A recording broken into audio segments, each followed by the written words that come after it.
vegetable garden. Another thing I want to show you how to do is how to trim green beans, or how to pick them. And I've got a couple right here. Nice little green beans. Now what you're going to do is going to take two hands, okay? So you're going to take the green bean, and then you're going to take the edge of the stem in your fingers, and you're just going to pull, okay? You don't want to pull just with one hand, because then that's going to tear your plant out of the ground or break the limb, okay? Take this one right here. Just like that. That's all you got to do. Okay? And if you've got some other kind of vegetables, I have kale right here. I have a cherry tomato plant right here. And behind it is cilantro. And I got basil right back here. And some lettuce. So when you're trimming kale, it's very easy. Take your little trimmers. And you're going to start on the outside leaves. And you're just going to cut down at the stem. Just cut it off like that. Okay? Take your biggest one. Just snip it down at the stem. Way down at the bottom. Okay?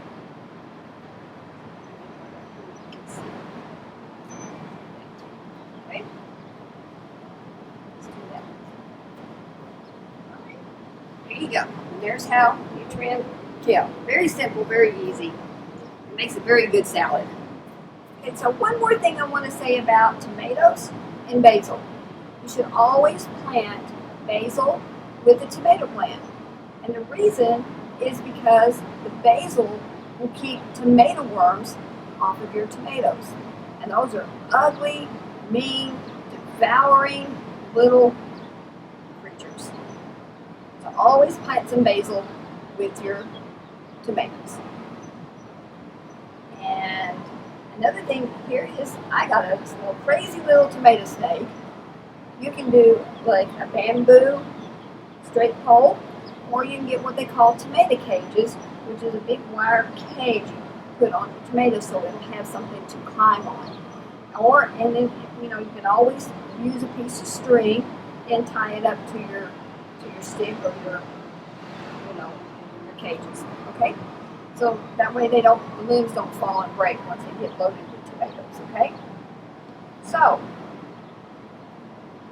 that is it for that. See, I've staked this right here, my green beans. These are bush beans. So anyway, that's the end of that little series, and we'll continue with some other things later on. Thank you. Okay, so another thing that we want to do in our garden is to deadhead any dead flowers on some of our plants.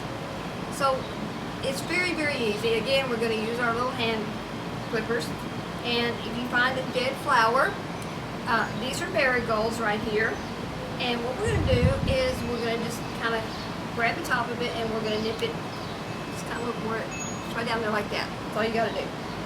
And we'll do a couple more. And you can always save these and for next year with the seeds. Okay? So those are really pretty easy. Now I'm going to move over here to the nastrums, and we're going to deadhead a few of these as well. Now nastrums, since they kind of spread out a little more, I like to go down a little farther down into the plant, behind your stem. Go down a little farther so that you don't see the stem sticking up in the plant, okay? And that's just how you do that. And let's do this one here. Okay, just like that. And one little tidbit of information, nastrums are edible. They're really good in salads. All you gotta do, just rinse them a little bit, chop them up, and throw them in your salad. They have a nice little, very mild, peppery taste. And so that just adds a little fun color to your salads. Thank you.